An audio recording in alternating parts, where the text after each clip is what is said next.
Washington Journal continues.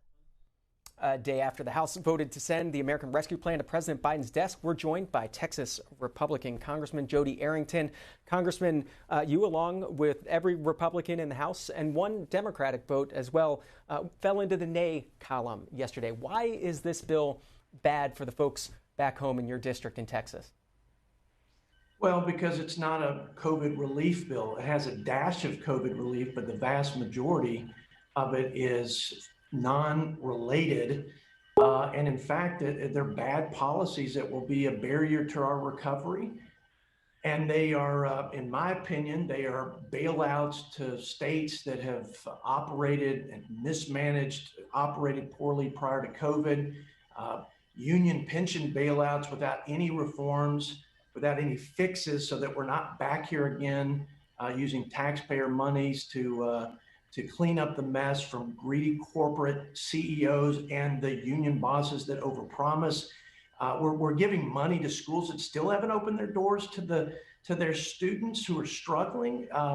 It's just a parade of horribles. And unfortunately, the Democrats have wrapped the flag of COVID relief around it, not to mention that $1 trillion, John, is still unspent. So why we're throwing $2 trillion at something, and why we're not working in a bipartisan way when for 5 times over the last year, to the tune of $4 trillion, we worked in a bipartisan way to fill the gaps, to meet the needs, and to help our families get back on their feet and move our country forward.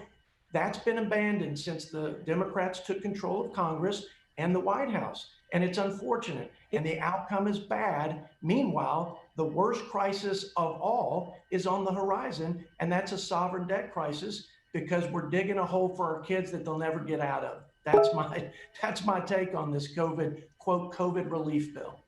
In your mind, was there any compromise to be had here? Would you have supported any additional spending in this bill? Sure, wherever the gap is, if we could accelerate the capacity for getting vaccines out and therapeutics, frontline workers where there are needs. I offered an amendment in the Ways and Means Committee during this markup where I said, we're happy to help our fellow Americans with cash assistance. That's one of the biggest ticket items in the COVID relief package. But I'm not going to give money to people who incurred no economic harm. It's a waste of taxpayer money to do that. That was dismissed out of hand. We also, as Republicans, offered an amendment that said you cannot pay people more to be on unemployment. This is in reference to the enhanced unemployment checks. You can't pay people more to be on unemployment than they made in their previous job, or they'll never go back to work and will never recover. That too was dismissed out of hand, along with about 300 amendments. They were not interested in a bipartisan bill. They were not interested in negotiating and finding common ground. So the result is we've got a big blue state bailout. It's exactly what it is. And one quick point, the revenues collected by the states in 2020, the shortfall, $2 billion. You know how much money we're giving states in the name of helping them get back to their feet? $350 billion. Cash flush states like California get the most money at $40+ billion. It is a moral hazard because it's rewarding bad behavior, and we're going to get more of it at the taxpayers' expense. Quite frankly, it's at the children and next generation's expense, because all of this borrowing is a deferred tax on our children. Congressman Jodey Arrington with us until the top of the hour at 8 a.m. Eastern, here to take your phone calls, your questions. If you want to start calling in, Democrats, it's 202-748-8000, Republicans, 202-748-8001, Independents, 202-748-8002. Congressman, as folks are calling in this morning, I watched you on the House floor yesterday. You raised these concerns about the debt and the burden on future generations.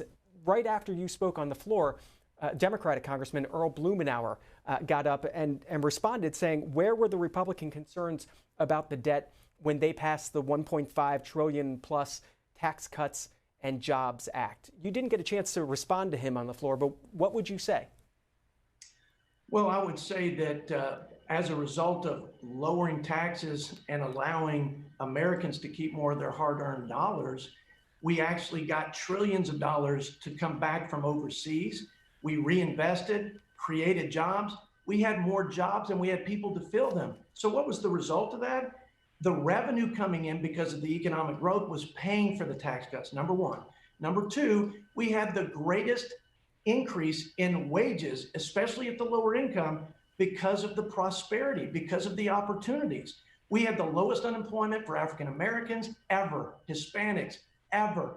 I mean, we were experiencing the highest household income in the history of the United States of America. So I'm not suggesting that Republicans don't share some fault and blame for where we are in terms of the national debt. Both sides have done their share to contribute to it, but to say that tax cuts didn't help this country, people in poverty need the best anti-poverty program that we could ever come up with, and that's a job. And we created more jobs because of lowering taxes and regulations. That's why pro-growth policies work. They work for the American people, especially working Americans. C-SPAN viewers familiar with usdebtclock.org, just to give you the latest numbers as of this morning. And again, this bill hasn't been signed into law. It's expected to come tomorrow. The U.S. national debt, $28,037,978,000,000 and counting. Let you talk to a few callers. Congressman Mike is in the Lone Star State out of Houston, Republican. Mike, go ahead. Good morning. Money is not free. We can give money to people who need help or who are desperate, but the greatest cure for people in trouble, people hurting, is a job. Prosperity is not the result of the federal government replacing our jobs with cash payments, because there's a cost. I'm willing to bet that the cost per adult is somewhere at $15,000 to receive $2,000. Now, by my math, that is not a good return. That is not a return. So we are putting later expenses and bills due on adults today when we could open up the businesses and allow people to make rational decisions 1 year later and rebuild their lives. We had a great economy. I remember it. The unemployment rate was low. Businesses were growing. Prosperity is the source of freedom and self-reliance.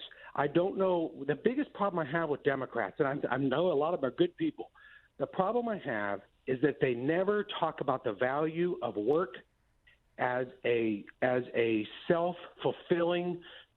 It's natural. It's in the human nature is to go to work and build your lives and challenge your talents and use your talents that are God-given. Congressman. Boy, I couldn't say it better than Mike. And I like the fact that he said that Democrats, there are a lot of good men and women who happen to be Democrats, and they're patriots, many of them, but their philosophy to me is upside down in many respects. And I think Mike nailed it. Prosperity covers a multitude of problems, and freedom and self-reliance is at its core what has made America the most powerful, most prosperous, and most charitable nation in not just on the planet, in the history of the world. There is a cost to growing government. There are diminishing returns. And now, in less than a decade, just the interest on the debt, just to service the principal, the debt that we're amassing, we will spend more on interest than the entire spend on national defense, which in the Constitution is fundamental to the mission of the government, providing a common defense. It's hard to wrap your mind around the trillions of dollars that we're amassing and what it's going to do to the next generation. We act like money grows on a tree at the Treasury. It doesn't. And the chickens, as we say in West Texas, the chickens will come home to roost on the heads of our kids and grandkids. It's un-American to hand a country as great as ours, with all the sacrifices made before us in world wars and Great Depressions, in such a poor fiscal condition, and one that may be irreparable if we continue to spend unnecessarily like the Democrats did in a partisan way on this so-called COVID relief bill. From the Lone Star State to the Old Line State, this is Matt in Bladensburg, Maryland, Democrat. Good morning. Good morning, Matt. Hi, how are you doing? How are you doing today? Good. I think this is great. I think it's about time that our government started doing things for the people instead of giving us these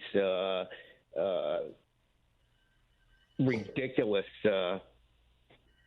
excuses. But I also wanted to say that for any of these fiscally conservative people that call, which I think, quite frankly, after the January 6th adventure more reflects fascistically conservative, that because of their little adventure, we have had to pay $519 million in security upgrades downtown. I live in Maryland, so.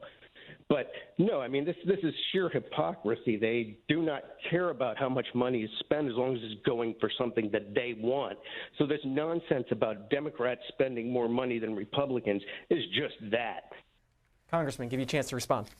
You bet. Well, Matt, with all due respect, this is the problem with Democrat thinking and their ideology that the government needs to do more and give more to their citizens. Here's what the government was designed to do by our founding fathers: protect our freedom, keep us safe, keep us free, build roads and bridges, facilitating interstate commerce, do a few things, do it well, be accountable, be efficient, and then delegate to the states and the people.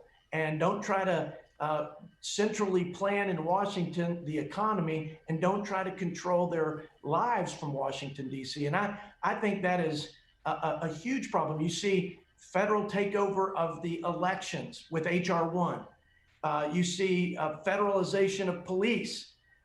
You just see this giant, or hear the giant sucking sound of power being transferred from the people to Washington and to the government.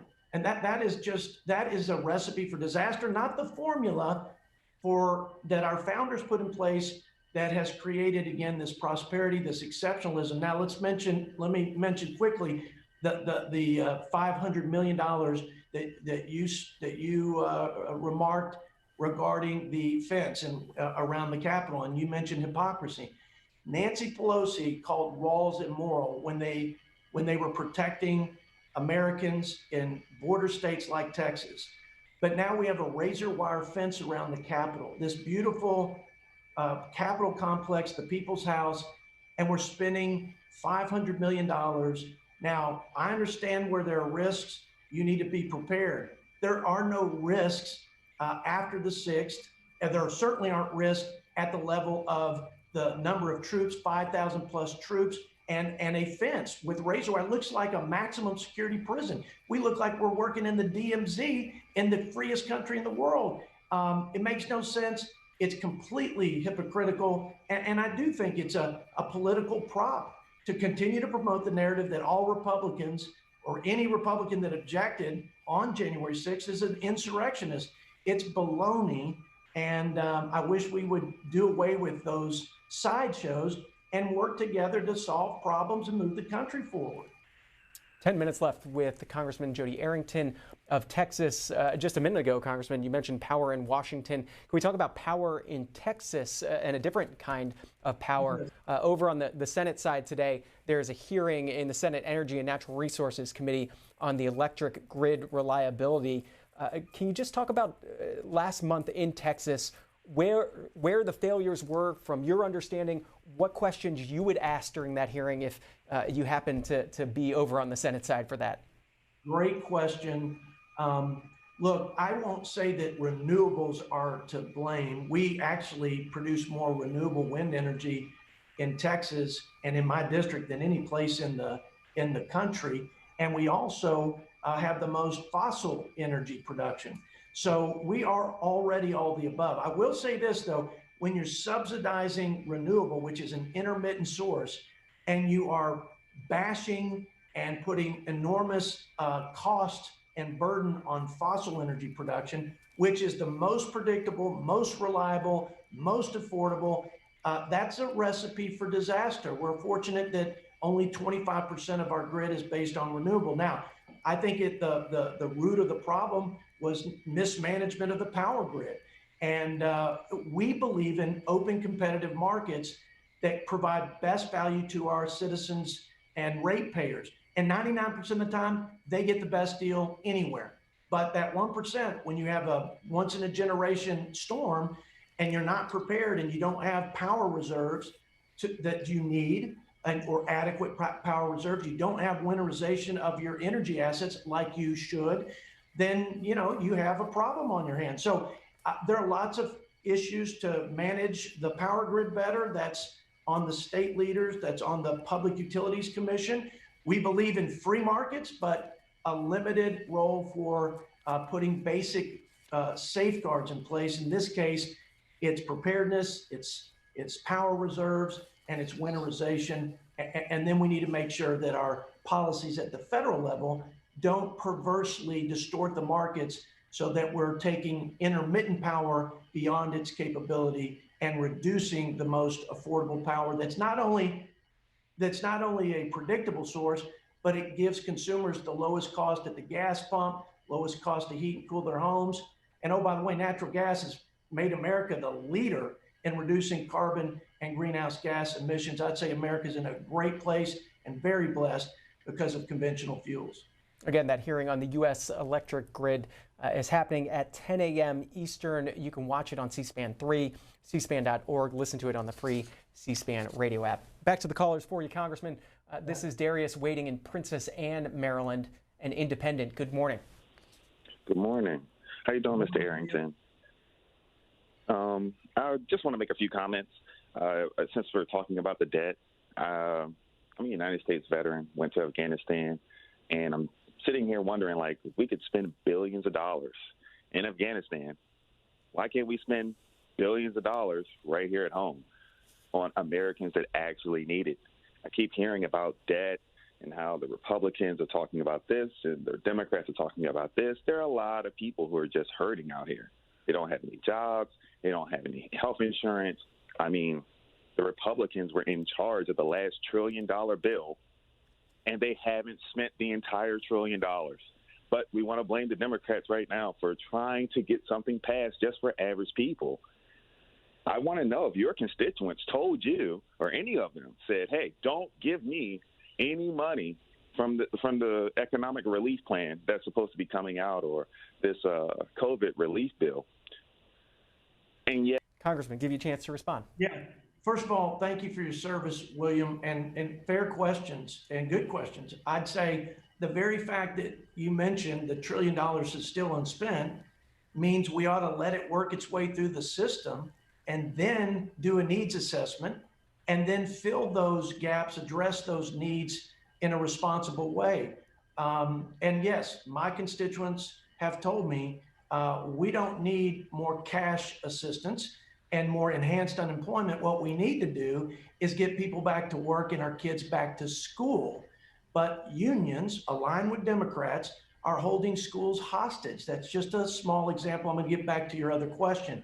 Spending money abroad. We should absolutely be judicious about where we send our sons and daughters in uniform. That's number one, to risk their lives. It needs to have a high bar of national interest. Okay, so, and there's plenty of debate there of what is in our best national interest. But if you look at the budget, only half of the 1/3 of the entire federal budget is spent on national defense. Now, we should be able to reduce that. There are a lot of efficiencies to gain there, no question. Waste, fraud, abuse, and I'm open to having that debate. But 2/3 or 70% of the entire budget is entitlement programs. That's auto spend. That is mandatory spending. And that's the problem. The debt is really being driven by the mandatory spending, the entitlement programs, and they have just completely run away from us. Not to mention, we're experiencing the largest generational retirement in the history of the world. So more people are getting on Medicare, more people on Social Security, which, by the way, is an earned benefit. But nevertheless, those are the things that are driving our debt. And we as Republicans and Democrats, and I should tell you, I formed a bipartisan group with Scott Peters from San Diego, a Democrat. We got 30 Democrats, 30 Republicans, all concerned about our national debt and growing deficits. And we're looking for ways, and we've actually sent a letter to leadership giving them specific ways to put reforms in place that would force Congress to do what you do, William, and what other Americans watching this program do, and that's manage their fiscal affairs in a responsible way. And until we put those reforms in place, here's what Congress is going to do. They're not going to hit your pocketbook with a tax, so you feel the pain, and they're not going to cut your favorite program, so you feel the pain. Here's what they're going to do, the most immoral thing. They're going to borrow and mortgage the future of your children, William, and your grandchildren. And they don't even know it until they wake up one day and they're in a situation where they're robbed of their liberties and opportunities because of our irresponsible behavior. So I know there are Democrats committed to this, like Scott Peters. So am I. And I pray we can make some headway on that front when folks are ready. I would say when my Democrat friends are ready to work in a bipartisan way. Just a couple minutes left with Texas Republican Congressman Jodey Arrington. Time for one or two more calls in those few minutes. Keith, Palm Bay, Florida, Republican. Go ahead. Good morning. Just a quick comment before my question. I believe the true push behind doubling the minimum wage is because everybody else's hourly rates have to go up too. It will double the FICA taxes brought in, so it's a huge tax increase in my opinion. The question is, in this bill, is it true that was reported yesterday, in order for the states to accept the money that's in this bill, they have to agree that their state and cities and counties will not lower taxes in the future? And I believe that's unconstitutional. I don't see how the governor would have the authority to speak for our state even on this. Could you answer that, please? Keith, you are an astute citizen and engaged, and that is what's going to make our country continue to prosper and be the greatest in the world. And I'm so proud to have somebody that knows this bill down to that level of detail. And it's important because there is language in there that suggests that states could not enact a tax cut. I believe, like you, that's unconstitutional, and I'm going to be part of an effort by Republican members of Congress to make sure that that cannot be enforced. I don't think the courts will allow that. You're right about the minimum wage. It's a backdoor tax increase, but beyond that, it will destroy 1.5 million jobs. And meanwhile, we increased wages at a record clip, not through a federal mandated wage, but through growing the economy and creating jobs. When you do that, you don't have a net loss, you have a net gain for our country, for our economy, and for working families in every state in the union. That's what happened under the pro-growth America First policies when Republicans were in charge. It's a philosophical difference. I don't have to tear them down or attack them personally. That's the choice Americans get to make every election. Is this philosophy, as I've articulated and some of the callers have, versus the caller who said it's about time the government gives us more? Just not the path to prosperity or success. Not now, not in the past, not ever. The effort you refer to stop that provision, are you talking about filing a federal lawsuit over this? It may come to that. It may come to that. We're going to, this issue has come up recently. In fact, I was communicating with colleagues. We have a constitutional scholar and Mike Johnson from the great state of Louisiana. And I imagine he's going to be a part of leading that charge, but we don't think it can happen. And we think it is unconstitutional. So we're going to be pushing back on that in a big way. So this debate is just ensuing as of recently. Monroeville, Pennsylvania. This is Joe, a Democrat. Good morning. Hey, Joe. Yeah, hi, good morning. Yeah, hi, I am a Vietnam era veteran also. And as usual, when Republicans speak, there's a lot of untruths to clean up. He was stating that the economy was so ebullient and so wonderful under Trump, but it was because of deregulation. It was because of bringing piranhas into the swamp, not just alligators, crony capitalism. And it wasn't fair. I mean, all these people that say Democrats should go out and preach work and hard work, and it works when you have a fair playing field.